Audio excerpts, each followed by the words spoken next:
예배로 나오신 성도님들을 주님의 이름으로 환영합니다. 우리 주님이 예배하는 여러분의 마음을 가을 하늘처럼 시원하고 깨끗하게 만들어 주시기를 기원합니다. 아멘. 하나님께 예배를 드리는 사람은 영과 진리로 예배해야 합니다. 아멘.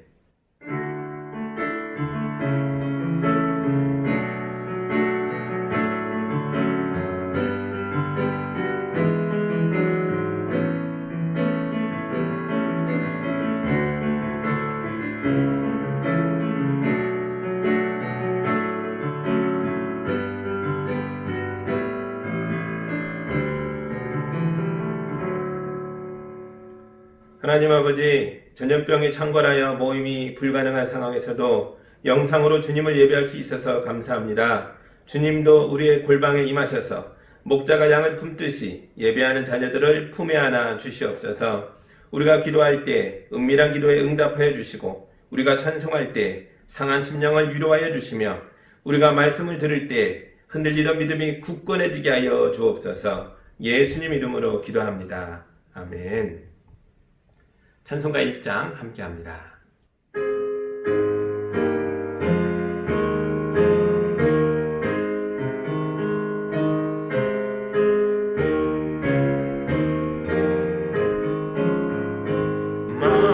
만복의 근원 하나님, 온 백성 찬송 드리고, 저 천사여 찬송하세. 찬송 성부 성자 성령. 아멘.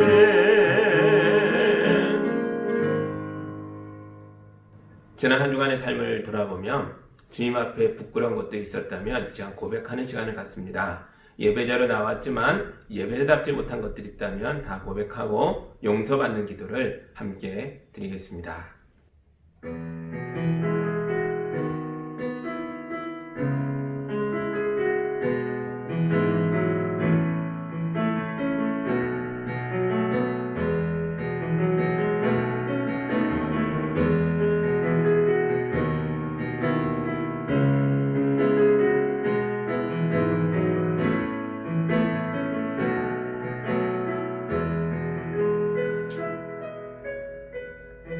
주님, 하나님은 속이는 저울을 미워하신다고 하셨는데 정작 우리는 마음의 저울추가 심하게 기울어져 있는데도 깨닫지 못했습니다.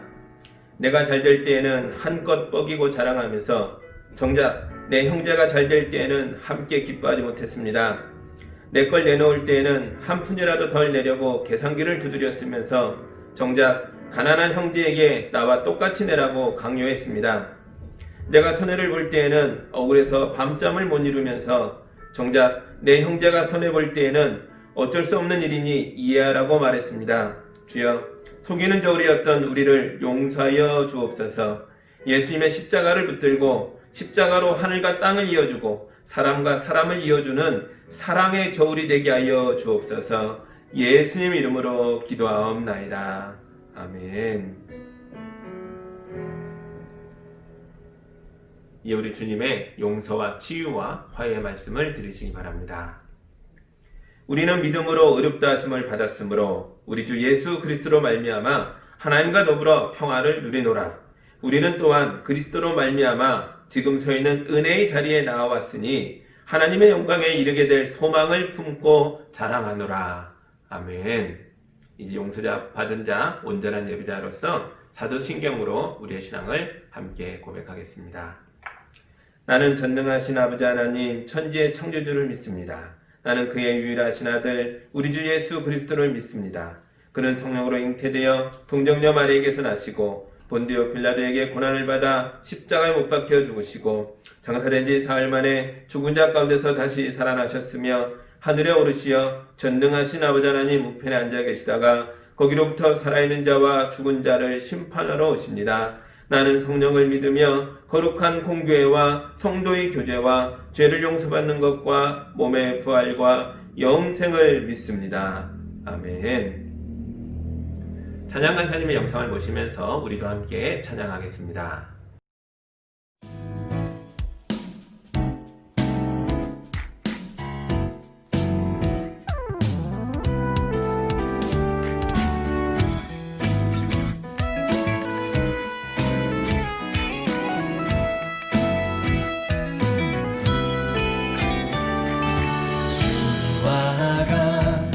길 가는 것 즐거운 일 아닌가. 우리 주님 걸어가신 발자취를 밟게 주와 같이 길 가는 것 즐거운 일 아닌가.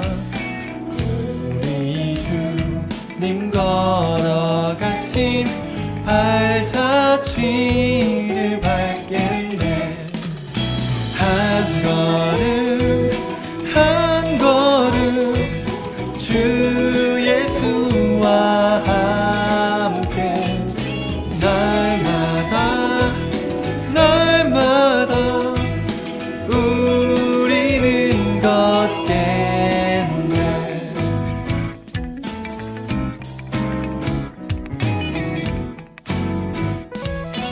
어린아이 같은 우리, 어린아이 같은 우리, 미련하고 약하나 주의 손에 이끌리어 생명길로 가게. 어린아이 같은 우리, 미련하고 약하나 주의 손에 이끌리어 생명길로 가겠네. 한 걸음 한 걸음 주 예수와 함께 날마다 우리는 걷게. 한 걸음 한 걸음 주 예수와 함께 날마다 우리는 걷겠네.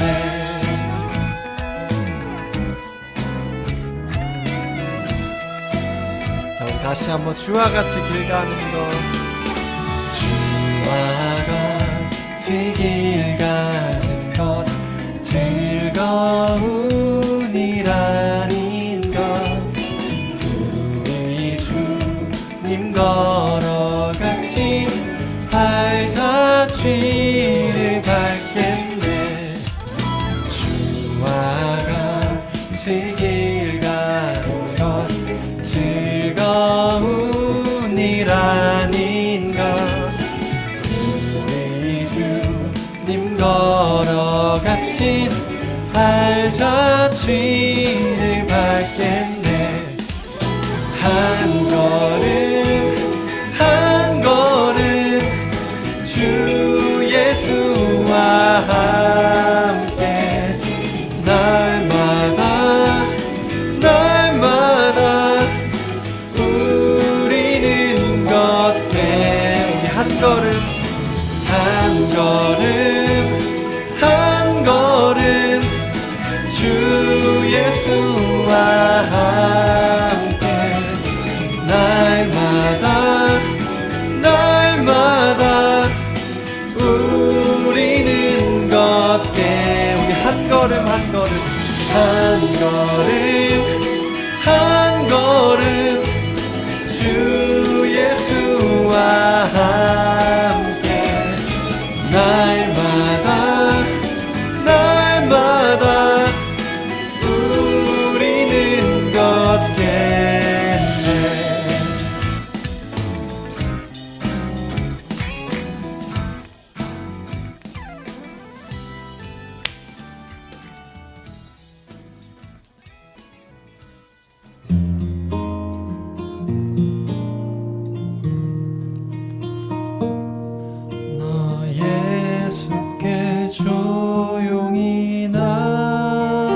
내 이웃을 늘 사랑하여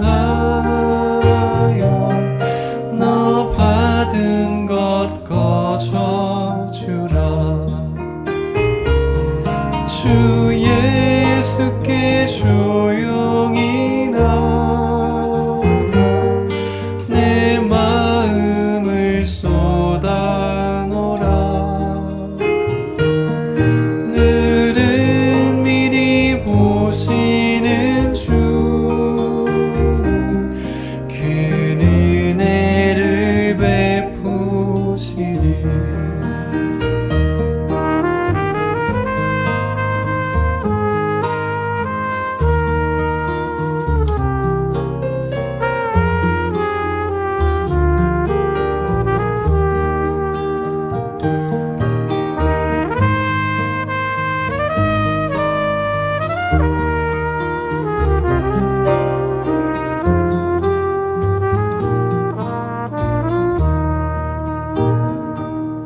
주 예수를 친구로 삼아 늘 내 옆에 모시어라. 그 영원한 생명샘 물에 너 마른 목 죽이어라. 주 예수께 조용히 나가 내 마음을 쏟아놓으라.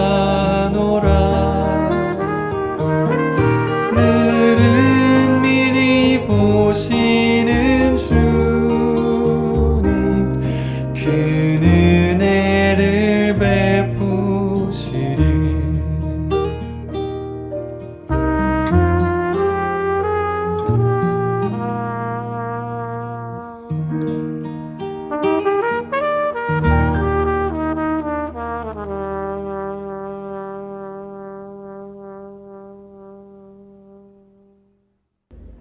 기도합니다.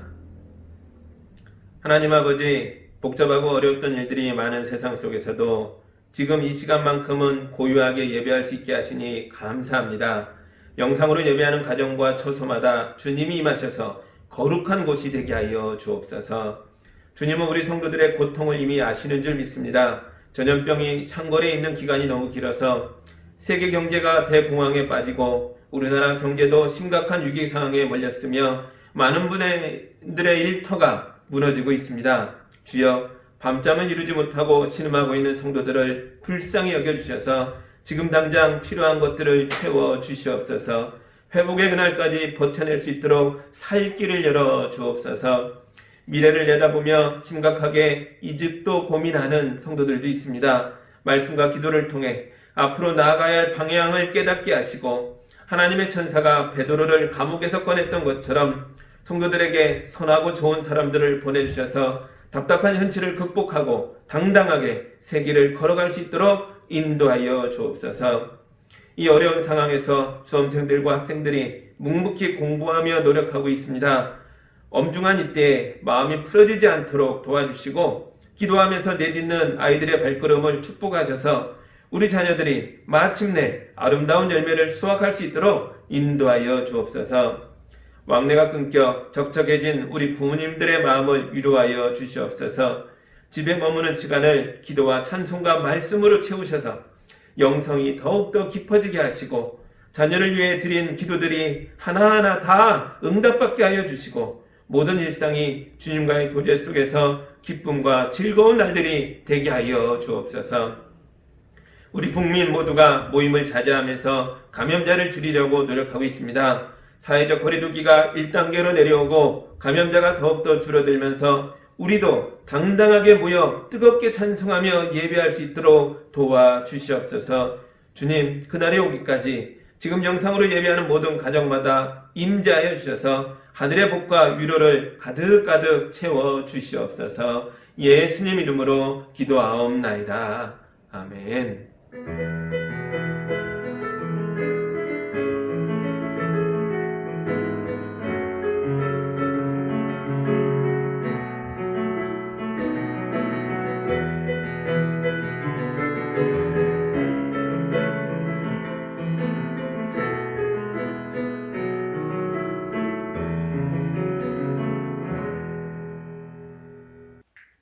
오늘 우리에게 주시는 하나님의 말씀은 요한복음 1장 1절에서 5절의 말씀입니다. 하나님의 말씀을 봉독할 때 여러분도 함께 해보시기 바랍니다. 태초에 말씀이 계셨다. 그 말씀은 하나님과 함께 계셨다. 그 말씀은 하나님이셨다. 그는 태초에 하나님과 함께 계셨다. 모든 것이 그로 말미암아 창조되었으니 그가 없이 창조된 것은 하나도 없다. 창조된 것은 그에게서 생명을 얻었으니 그 생명은 사람의 빛이었다. 그 빛이 어둠 속에서 비치니 어둠이 그 빛을 이기지 못하였다. 아멘. 잠깐 기도합니다. 하나님 감사합니다. 오늘부터 요한복음 말씀을 읽어 나갈 텐데 참빛인 예수님을 만나게 하여 주옵소서. 말씀을 통해 새로워지게 하시며 이 힘들고 어두운 세상을 힘차게 살아갈 수 있도록 인도하여 주옵소서. 예수님 이름으로 기도합니다. 아멘. 지난 8주 동안 우리는 구약의 말씀을 읽었습니다. 오늘부터 신약의 말씀을 다시 보고자 합니다. 특별히 요한복음의 말씀을 보게 될 텐데요. 사실 요한복음은 제가 느끼기에는 복음서 중에 가장 어려운 본문들 같아요. 그래서 가급적이면 나중에 하자 이런 생각을 갖고 있었는데요. 그런데 오늘날 교회가 세상에서 힘을 잃어가는 걸 보면서 지금이야말로 요한복음을 읽을 때가 아닌가라는 확신이 들었습니다. 왜냐하면 요한복음 교회가 세상으로부터 가장 많이 미움을 받을 때 그때 기록된 말씀이거든요. 마태복음은 유대인들에게 복음을 설명한 책이라고 할 수 있습니다. 그걸 어떻게 할 수 있느냐? 마태복음 1장 1절이 이렇게 되어 있어요. 아브라함의 자손이요 다윗의 자손인 예수 그리스도의 계보는 이러하다. 이러면서 예수님의 족보로부터 시작하고 있죠. 근데 유대인들은 여기에 관심이 있었거든요. 세상을 구원하러 오는 우리의 메시아 구원자는 아브라함과 다윗의 자손에서부터 와야 한다 이렇게 믿고 있었거든요. 그래서 예수님이 바로 그런 분이시다라는 선언에서부터 마태복음을 시작하고 있습니다. 근데 이방인들은 달라요. 이방인들은 우리의 구원자가 아브라함의 후손인지 아닌지 그렇게 중요하지 않습니다. 이방인에게 중요한 게 뭘까요? 인간이냐 신이냐 이게 중요했습니다. 그러니까 이방인에게 선포된 복음서 중에 하나가 마가복음이라고 할 수 있어요. 마가복음은 이렇게 시작합니다. 하나님의 아들 예수 그리스도의 복음의 시작은 이러하다. 아멘. 그러니까 마가복음은 하나님의 아들 예수가 오셨다라는 걸로 이 가스펠을 복음을 시작하고 있죠.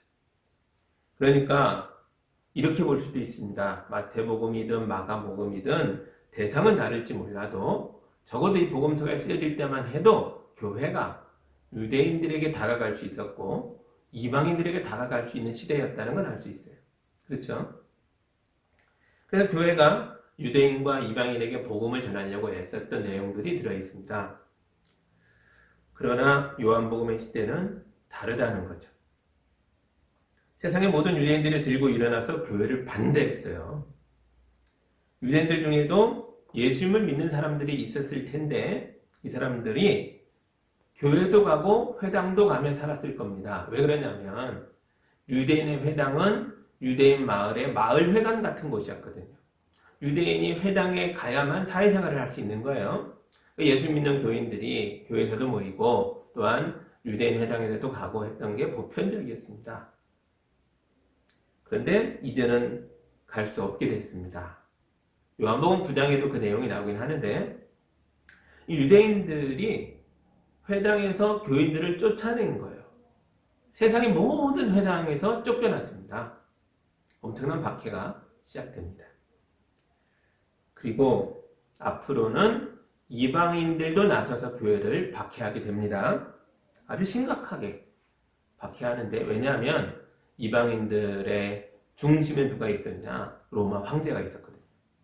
황제가 권력을 가지고 군대를 가지고 박해하니까 얼마나 무시무시했겠어요. 교인들을 잡아다가 가두고 죽이고 재산을 빼앗았습니다.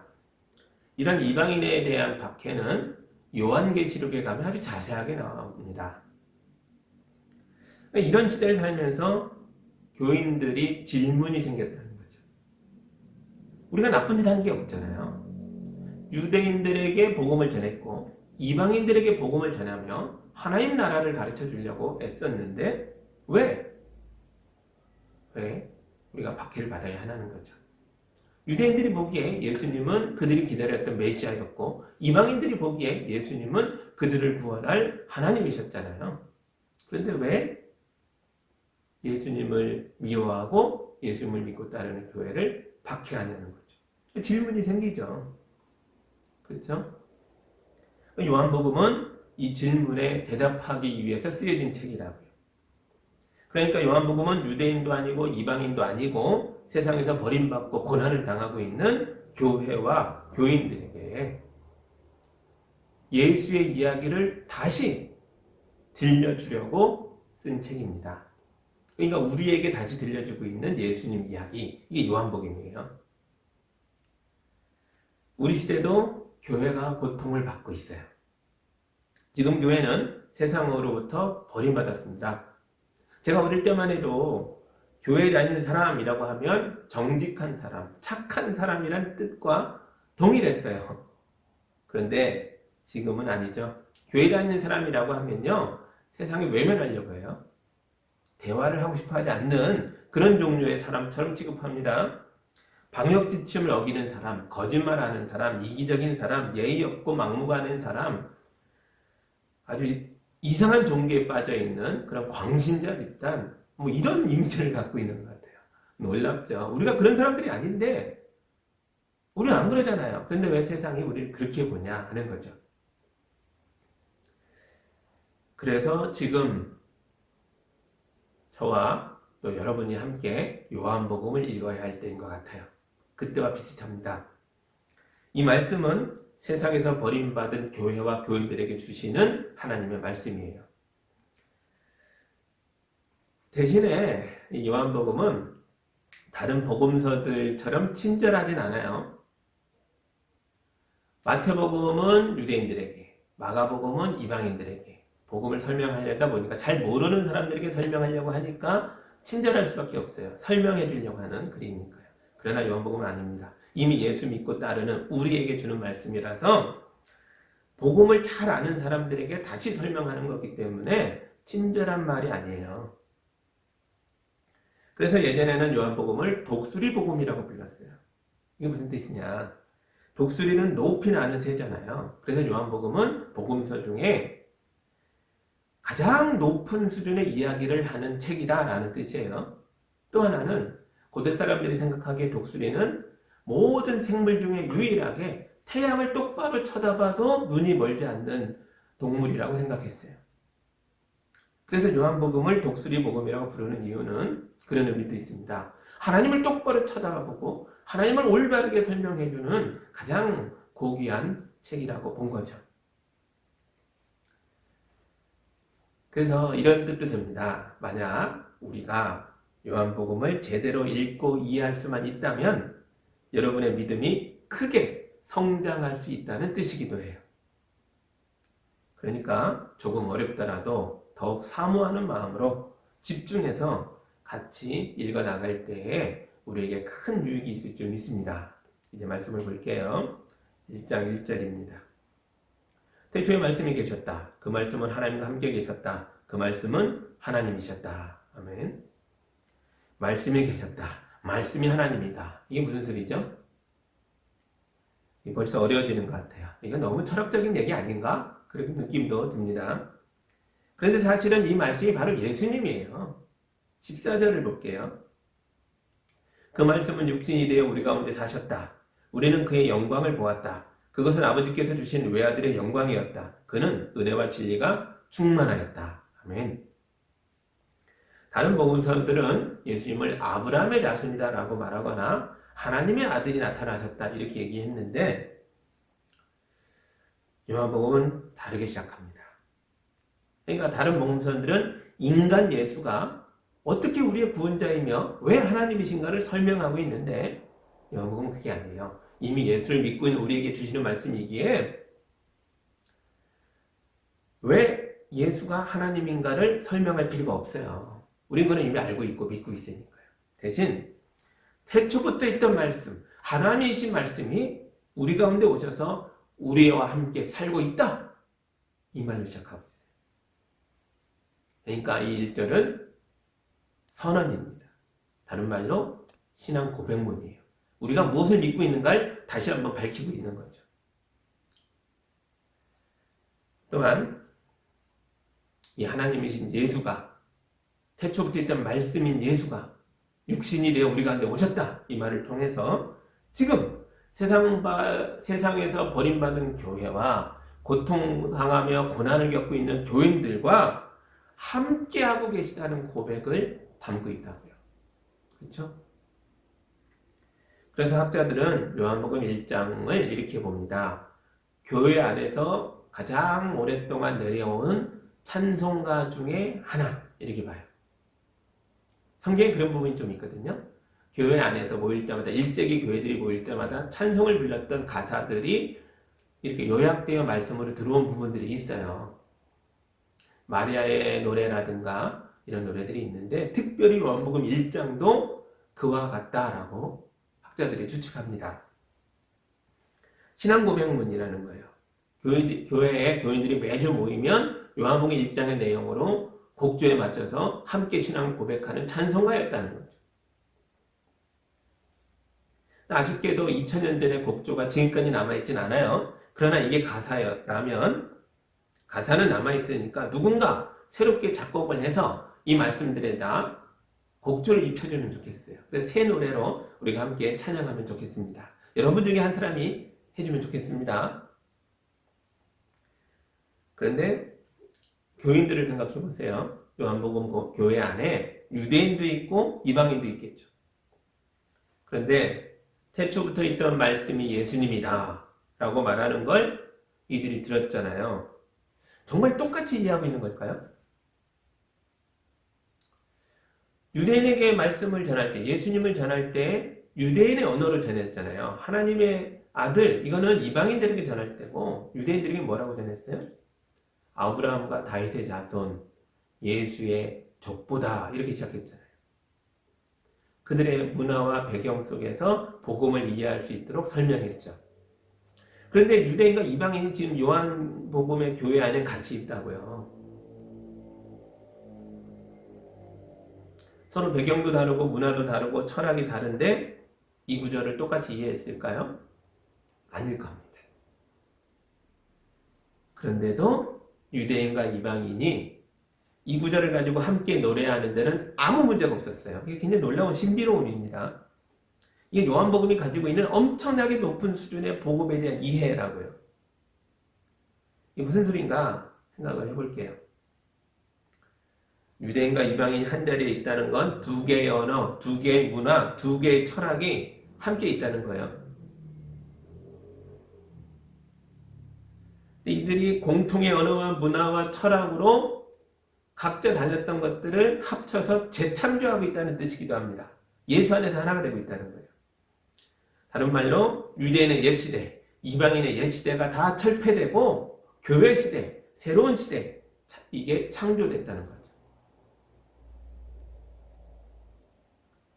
어떻게 이게 가능한지를 3절과 4절을 보겠습니다. 모든 것이 그로 말미암아 창조되었으니 그가 없이 창조된 것은 하나도 없다. 창조된 것은 그에게서 생명을 얻었으니 그 생명은 사람의 빛이었다. 아멘. 이건 유대인의 성경 창세기 1장 1절 태초에 하나님이 천지를 창조하셨다라는 이 구절을 길게 풀어 쓴 거예요. 그러니까 유대인 출신 교인들이 이 구절을 이해하는데 아무 어려움이 없습니다. 태초에 말씀이 있었는데 이 말씀이 다 모든 걸 창조했다. 이 창조의 빛 안에서 모두가 생명을 얻었다. 창세기 1장 1절을 길게 늘려 쓴 거니까 이해 못할 게 없죠. 그런데 이방인들은 어땠을까요? 놀랍게도 이방인들도 이 구절을 자기들 식으로 온전하게 이해할 수 있었습니다. 이게 뭐냐? 요한이 말씀을, 이 태초의 말씀을 그리스어 로고스라는 단어로 설명하고 있거든요. 그리스 사람들에게 있어서 로고스는 세상 만물의 근본 원리예요. 로고스는 자연 법칙이나 우주의 법칙 같은, 우주의 원리 같은 그런 신비로움을 얘기해요. 로고스가 세상 만물의 생명을 주는 빛이라는 건 그리스 철학으로도 충분히 이해할 수 있는 말이라고요. 유대인과는 다른 방식이지만 이 말이 이해가 됐다고요. 놀랍죠? 근데 요한은 유대인이잖아요. 예수님 제자 중에 한 사람 유대인이었잖아요. 그러니까 유대인의 성경과 철학의 조예가 깊은 건 당연하죠. 그런데 이걸 이방인의 철학과 언어로 다시 표현하고 있는데도 그리스어로, 그리스 단어로 다시 표현하는데도 이방인들의 생각과 문화에 잘 맞아 들어갔어요. 어떻게 이게 가능한 거죠? 어떻게 이렇게 잘 설명할 수 있었죠? 요한이 똑똑한 사람이라서요? 공부를 많이 했을까요? 그게 아닙니다.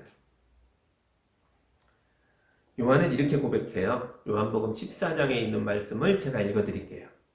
그러나 보혜사 곧 아버지께서 내 이름으로 보내실 성령께서 너희에게 모든 것을 가르쳐 주실 것이며 또 내가 너희에게 말한 모든 것을 생각나게 하실 것이다. 아멘. 성령께서 가르쳐 주셨다라고 얘기해요. 16장에 또 이런 말도 합니다. 그렇기 때문에 내가 성령이 나의 것을 받아서 너희에게 알려주실 것이라고 말한 것이다. 이건 예수님이 하신 말씀인데 성령이 알려주실 것이다. 말하게 할 것이다 라고 예수님이 이미 선언해 주셨어요. 성령에 대한 강조, 이게 요한복음의 또 다른 특징입니다. 유대인과 이방인 모두를 하나 되게 하는 공통의 새 창조된 말씀일 뿐만 아니라 이 모든 건 성령의 역사라고 고백하고 있어요. 세상이 뭐라고 말하든 교회는 오직 성령께서 가르쳐 주시는 대로 말하는 곳이고 오직 예수의 복음만을 따르며 전하겠다는 신앙의 고백이 담겨있는 공동체라는 거죠. 이게 요한복음이에요. 그런데 보세요. 요한이 성령의 인도함을 받아 말하고 선포했더니 유대인도 헬라인도 로마인도 예수의 복음을 다 함께 이해할 수 있었어요. 물론 똑같진 않았지만요. 유대인은 구약 성경의 배경을 가지고 복음을 이해했고 이방인은 그리스 철학의 배경을 가지고 복음을 이해했으니까요.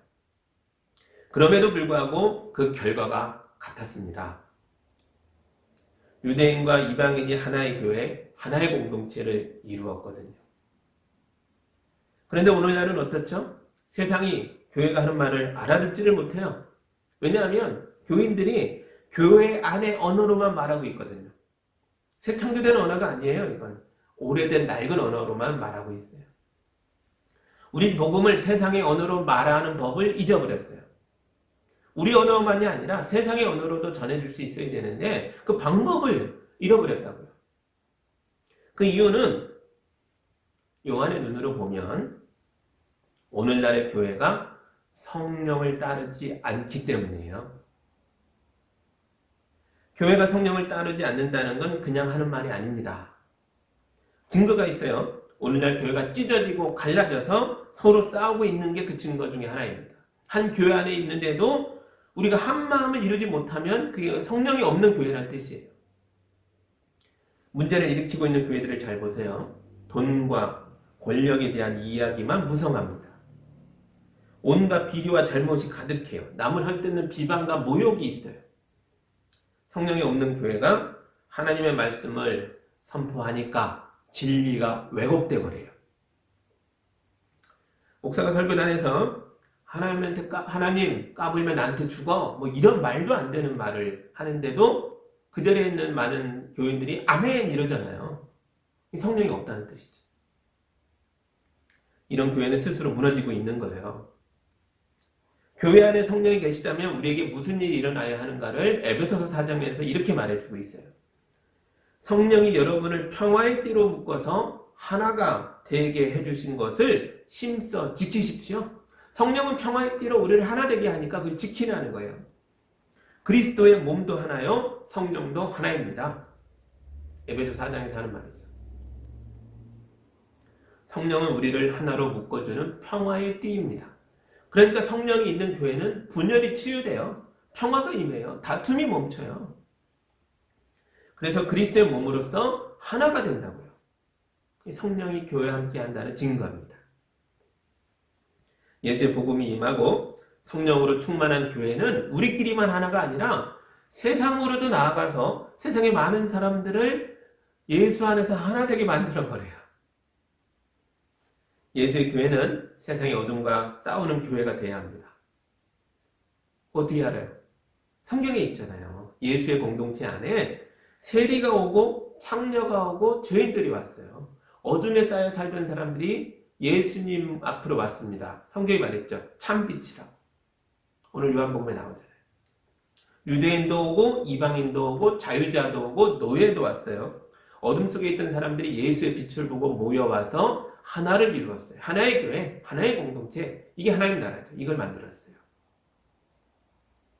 그러자 예수의 영이신 성령께서 또 이 거룩한 하나님의 말씀이 또 예수의 은혜와 진리가 우리 모두를 그냥 모여만 있는 게 아니라 예수 안에서 형제 자매가 되게 하셨어요.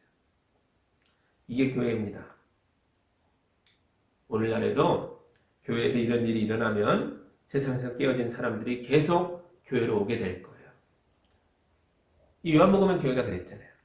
세상에서 고난받는 교회였는데 마침내 자기를 고난을 주는 교회를 괴롭히던 세상을 품어 세상도 하나님 앞에 들어오게 만들었어요. 그게 요한복음입니다. 만약 교회가 세상으로부터 박해를 받는다면 적어도 이런 이유로 박해를 받아야죠. 9절부터 11절입니다. 함께 보실게요. 참 빛이 있었다. 그 빛이 세상에 와서 모든 사람을 비추고 있다. 그는 세상에 계셨다. 세상이 그로 말미암아 생겨났는데도 세상은 그를 알아보지 못하였다. 그가 자기 땅에 오셨으나 그의 백성은 그를 맞아들이지 않았다. 아멘. 요한복음은 이런 교회였어요. 이들은 예수의 빛을 가지고 있었기 때문에 유대인의 회당에서 쫓겨났고 이방인에게 박해를 받았던 거지 자기들의 죄 때문이 아니었어요. 빛이 오니까 어둠이 이기지 못하고 쫓겨날까봐 빛을 박해했다 그랬죠. 교회 안에 빛이 있어서 박해를 받았다는 거예요. 이게 요한복음의 교회입니다. 자기 잘못 때문이 아니었어요.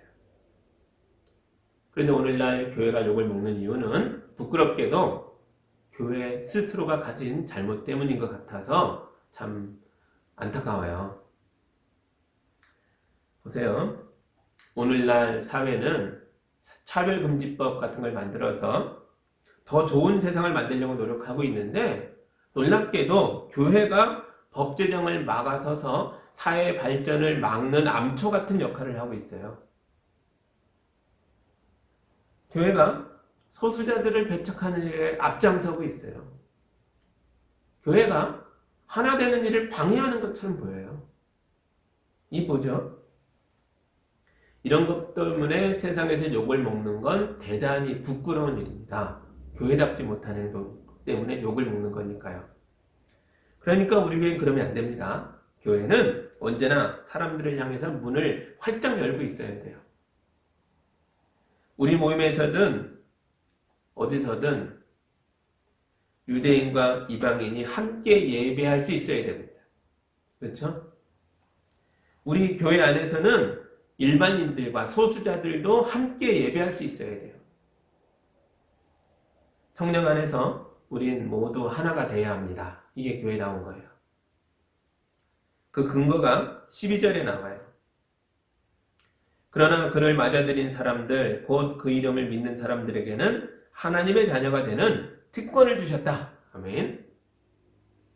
예수를 자기 마음에 맞아들인 사람들, 곧 그 이름을 믿는 사람들이 바로 하나님의 자녀들이라는 거예요. 그런데 보세요. 여기에 조건이 뭐예요? 예수님을 맞아들인, 예수님을 믿는 사람들이지 국적, 인종, 피부색 이런 것 조건이에요? 아니죠.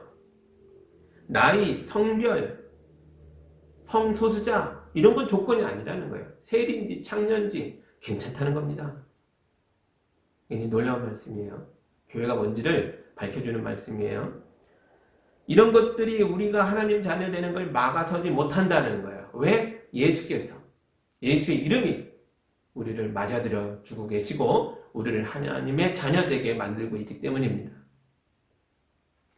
그래서 교회는 엄청난 고난 속에서도 세상을 향해 문을 열었어요. 자기를 핍박하는 유대인과 자기를 박해하고 죽이는 이방인들을 향해서 문을 엽니다. 꽁꽁 숨어있어도 못할 판에 문을 열어요. 이게 교회에 나온 거죠. 여러분, 세상이 여러분을 괴롭힐 수는 있으나 결코 여러분을 꺾지 못해요. 왜요? 어둠은 빛을 꺾지 못하니까요. 어둠은 태초로부터 지금까지 단 한 번도 빛을 이겨본 적이 없어요. 예수의 참빛을 여러분 안에 맞아들이시기 바랍니다. 이 빛이 우리 가정의 어둠을 내어 쫓아주고 우리 가정을 하나님의 교회, 하나님의 나라로 만들어줄 줄 믿습니다. 주님이 우리 가정을 거룩하게 하셔서 깨지고 찢기고 상한 마음을 치유해 주실 줄 믿습니다. 코로나의 팬데믹으로 많은 어려움을 겪고 있지만 이 어려움 때문에 우리가 망하는 게 아니에요. 주님을 맞아들이고 예수 이름을 믿고 여러분이 떨쳐 일어나서 어둠을 뚫고 나아가는 승리의 백성이 될 줄 믿습니다. 하나님의 자녀들은 결코 망하는 법이 없는 줄 믿습니다. 아멘. 이제 우리는 새 시대를 열어야 합니다. 예수님을 믿는 사람들이니까.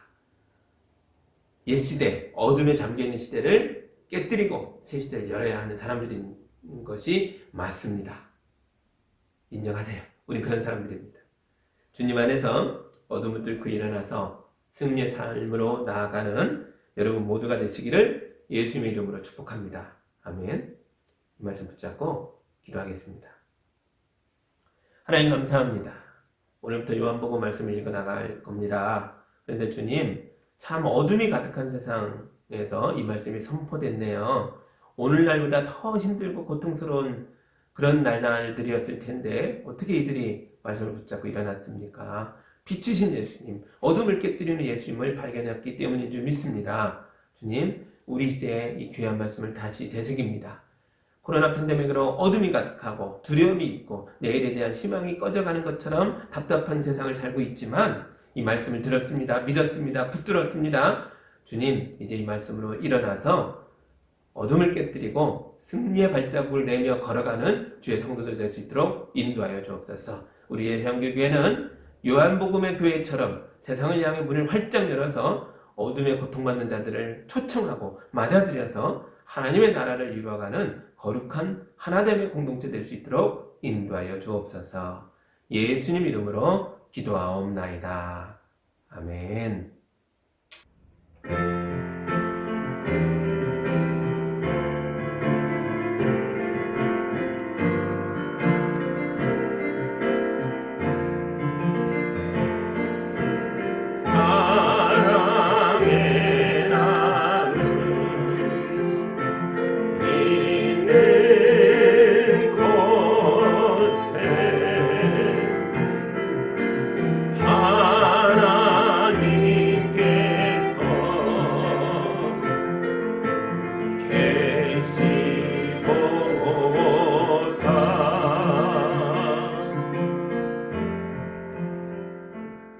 하나님 아버지 감사합니다.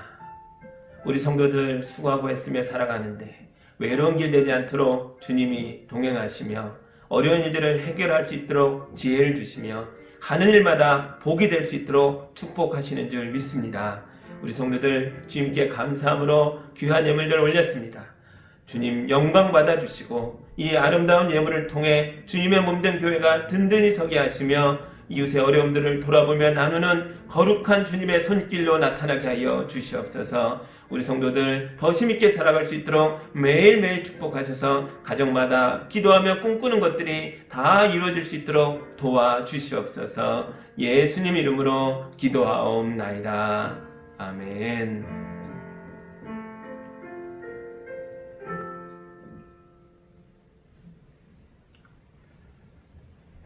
사회적 거리두기가 1단계로 내려와야 우리가 온전하게 예배할 수 있을 텐데요. 계속 정부가 발표하는 걸 지켜보면서 또 우리가 어떻게 달라져 가는지를 함께 기도하며 지켜보면서 예배에 대해서는 계속 광고해 드리겠습니다. 주중에 문자로라도 앞으로의 진행 사항을 알려드리겠습니다.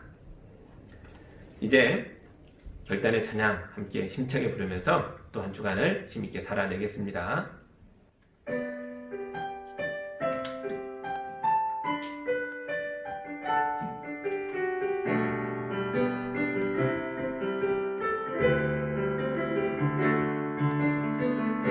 이 땅에 내 삶이 비록 버겁더라도 주님의 선하심 다 믿으며 가리. 이 작은 자통에 주가 이뤄 가시니 감사로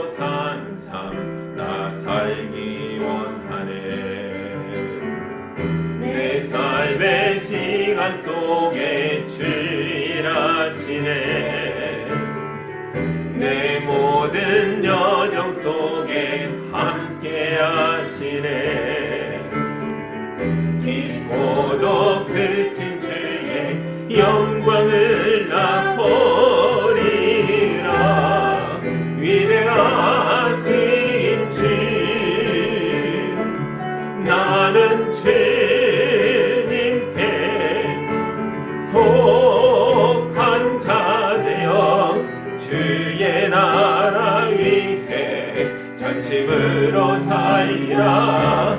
주의 마음에 합한 자 되어 맡기신 소명 이루리.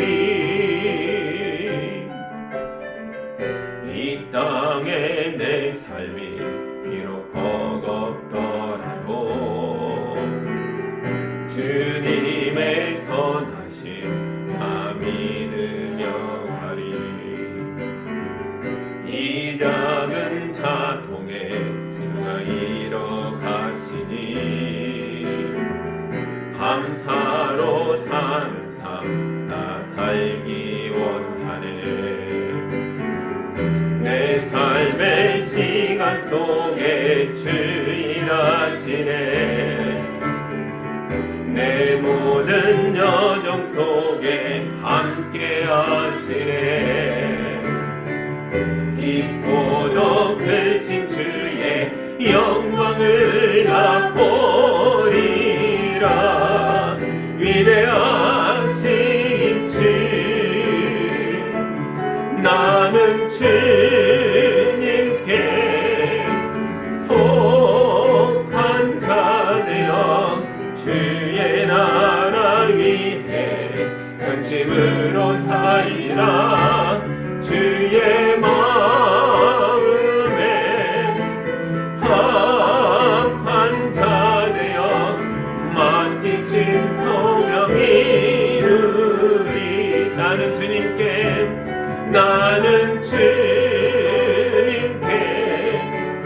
속한 자 되어 주의 나라 위해 전심으로 살리라. 주의 마음에 합한 자 되어 맡기신 소명 이루리.